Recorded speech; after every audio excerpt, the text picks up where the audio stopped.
Comme je voulais vous parler de polar et que je suis allé au Quai des Polars, je me suis dit je vais leur faire une petite vidéo d'introduction devant le Palais de la Bourse à Lyon. Seulement voilà, mon week-end a été un petit peu surchargé et je n'ai pas vraiment pris le temps. Alors je vous fais ça devant un fond vert, alors personne n'y croit. Par contre, est-ce que ça va nous empêcher de parler de polar? Je ne crois pas, non.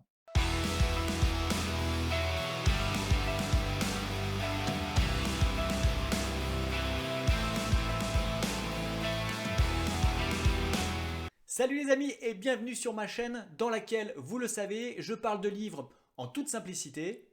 En mars-avril, après la rentrée littéraire blanche, c'est l'arrivée des polars, thrillers et autres romans noirs. Et cette année, les sorties des romans policiers se sont toutes faites en même temps. Alors je ne sais plus du tout où donner de la tête. En plus, c'est aussi le moment du Quai des Polars, l'événement numéro 1 du genre.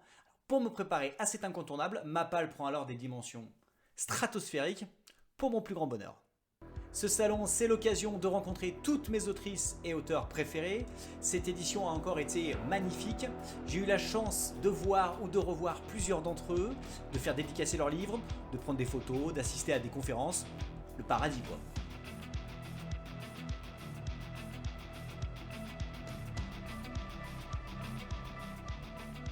Aujourd'hui, je vais vous parler de polars qui sont sortis en début d'année, de manière dégressive, du plus hard au plus soft, et il y en aura pour tous les goûts. Et dans une prochaine vidéo, je vous parlerai des livres sortis juste maintenant. Alors, il y en a tant, il faut savoir faire durer le plaisir. Et au fait, abonnez-vous à juste en dessous. Ça, c'est uniquement pour moi. DOA est le pseudonyme d'un auteur mystérieux qui fuit les réseaux sociaux. Je crois qu'il a raison. Et je l'ai malheureusement loupé durant le salon, mais ce n'est que partie remise. DOA m'avait emporté avec le cycle des clandestins, composé de ces 4 livres. Et il revient quelques années plus tard avec un nouveau polar. Cette fois-ci, fini les conflits géopolitiques et les barbouzes. Bienvenue chez les flics et les truands. Bon, c'est pas plus gai, mais ça change un peu. Alors qu'il est en plein transfert, un prisonnier est abattu devant tout le monde par un policier. Celui qui a commis l'acte est un flic plutôt borderline, mais on ne comprend pas pourquoi il a agi ainsi. Le récit navigue entre le clan des flics et le clan des gitans. On est en pleine immersion dans les deux mondes. Cette histoire de trafic de drogue met en lumière les relations tendues entre les protagonistes à l'intérieur même des camps. Guerre de pouvoir, jalousie, manipulation, chacun joue son rôle à merveille. Au fil des scènes, tout le monde est sur le fil et c'est extrêmement tendu. Alors DOA n'a rien perdu de son originalité, les dialogues sont omniprésents et ils sont parfaitement adaptés à la situation. Alors, c'est brut, ça tape fort. Ce qui ressort de cette lecture, c'est le réalisme des scènes et des personnages. On s'y croirait et ça fait un petit peu peur. Il faut vous prévenir, l'écriture est exigeante, l'intrigue complexe, il y a beaucoup de personnages, on peut s'y perdre un peu, mais c'est pour mieux s'imprégner de l'univers de cet auteur. Si vous accrochez au style, vous allez vous régaler. En lisant Rétière aux éditions Gallimard Série Noire, vous allez vous rendre compte que lire du DOA est une expérience qui ne ressemble à aucune autre. Pour ma part, cette nouvelle immersion a encore été une belle réussite. Alors si vous n'avez pas peur du sombre, très sombre, allez-y, vous ne le regretterez pas. Johanna Gustosen est française, marseillaise plus exactement, d'origine espagnole, mariée avec un Suédois et habitant à Londres. Un beau bordel. Mais depuis quelque temps, elle s'est installée en Suède et elle s'est dit, avec le nom que j'ai, je peux faire du polar scandinave. Comme ça, pas de tromperie sur la marchandise. Et c'est comme ça qu'est née L'île de Yule aux éditions Kalman Levy. C'est parti, mettez vos parkas. Alors oui, vous allez vous dire, bon, à chaque fois qu'il parle d'un pays froid, il met la parka. Oui, enfin en même temps, j'ai pas de budget. J'ai pas de budget. Petit résumé. Emma Lindahl arrive sur une petite île au large de Stockholm. Elle est spécialiste en art et elle doit évaluer les biens d'une riche famille dans un manoir. Mais dans l'environnement de ce manoir, 9 ans auparavant, une fille avait été retrouvée, tuée et pendue à un arbre. Le coupable n'avait jamais été retrouvé. La tâche d'Emma devient plus périlleuse quand un nouveau cadavre fait son apparition. Le récit fait des allers-retours dans le passé, Au fil des pages, les nouvelles révélations construisent le puzzle de l'affaire qui tient en haleine jusqu'au bout. L'autrice maîtrise parfaitement son sujet et arrive à mêler la complexité de l'intrigue avec une écriture agréable. Le lecteur est donc happé par les événements et ne lâche plus le livre jusqu'à ce qu'il découvre le fin mot de l'histoire. Je vous garantis d'ailleurs que vous ne trouverez pas cette fin parce que le scénario est maîtrisé de bout en bout. L'ambiance est parfaitement retranscrite. Plus l'enquête avance, plus la pression semble s'appliquer sur les personnages. Le lecteur est pris lui aussi dans l'atmosphère anxiogène et froid.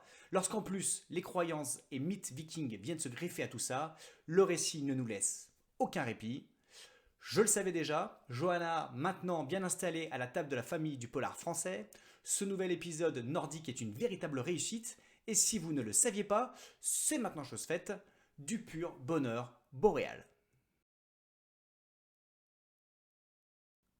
Un peu de légèreté pour finir, Momalo, l'homme aux 200 pseudonymes, j'exagère à peine, frappe encore. Comme on ne sait jamais à quoi s'attendre avec lui, je n'ai pas été surpris de le voir débarquer dans le monde du cozy crime. Pourquoi pas? En effet, grâce à son savoir-faire, Momalo est capable de tout écrire. Du thriller écolo, du polar scandinave, et je crois même qu'il a déjà écrit des romans érotiques. Enfin, je crois. J'ai pas les images, mais sois pas trop déçu, petit coquin.